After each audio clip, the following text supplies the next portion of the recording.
laisse aussi l'enfant libre de faire ce qu'il veut, pas au moment où il veut, etc. Mais c'est toujours cadré, mais il y a toujours un temps où l'enfant a le droit de ne rien faire. J'ai des enfants qui me disent, j'ai envie de rien faire, j'ai envie de vous regarder. Ok, libre à toi. Si pour toi ça c'est plaisant et ça te fait du bien, il n'y a pas de souci. Et justement, on favorise toujours dans le questionnement. Hein. Donc c'est le même principe qu'avec le respect du rythme et qu'avec l'autonomie. On est toujours dans le questionnement avec l'enfant. Surtout les plus grands, ils ont une facilité à vraiment nous parler, à nous expliquer vraiment leurs besoins. Et nous, on respecte ça. Et ça ne peut qu'aller bien. Et généralement, même s'ils ont envie de rien faire, quand ils voient que l'activité commence, eh ben, ils s'accrochent dessus, parce que des fois, il y a un peu de timidité ou un peu de... Voilà, ils sont peut-être moins à l'aise, mais après, ils accrochent au wagon, quoi.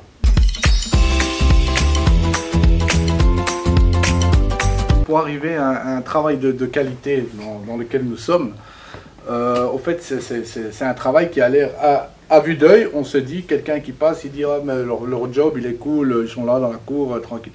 Non, non, c'est tout un travail en amont, avec les coordinateurs, avec les chefs de service, des réunions, des formations, avec les directeurs d'école, avec les profs, aller dans les classes, parler avec la directrice, parler avec ça. Enfin, c'est tout un travail avant pour que le temps, par exemple, d'une récré de midi se passe bien. Parce qu'une récré de midi qui se passe bien, c'est pas par hasard. Dans n'importe quelle école, une récré qui se passe bien, c'est qu'il y a un travail qui a été fait avant. Et c'est ça le truc. C'est que nous, ensemble, on forme un bloc ensemble. Même les acteurs qu'on ne voit pas directement sur le terrain, ils sont avec nous, ils nous soutiennent.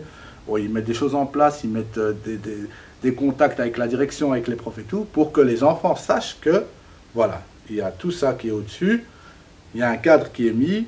Et nous, on sait travailler correctement à ce moment-là parce qu'il y a tout un bloc, en fait.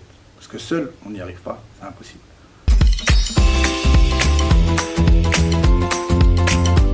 Je pense qu'on continue tous les jours à avancer. Qu'aujourd'hui, nous sommes en 2022, mais qu'en 2025, on sera peut-être encore plus loin, et j'en doute pas. Et que c'est vers là que nous devons aller, vers un accueil meilleur. Parce que quand on regardait les garderies il y a 20 ans, je me rappelle, il y avait une balle de mousse à moitié déchirée et qui me disait « Oublie pas de dire à ta mère de payer 50 francs. Hein. » Enfin, c'était vraiment ça, en fait. C'était une dame qui nous surveillait, qui n'avait rien. Quand je vois aujourd'hui ce qu'ils ont, je me dis, franchement, ça fait du bien pour eux. Parce que c'est toutes des choses que nous, on n'avait pas. Et on continue à avancer pour eux. Et voilà, moi, je trouve que bravo, j'ai envie de dire bravo. Voilà.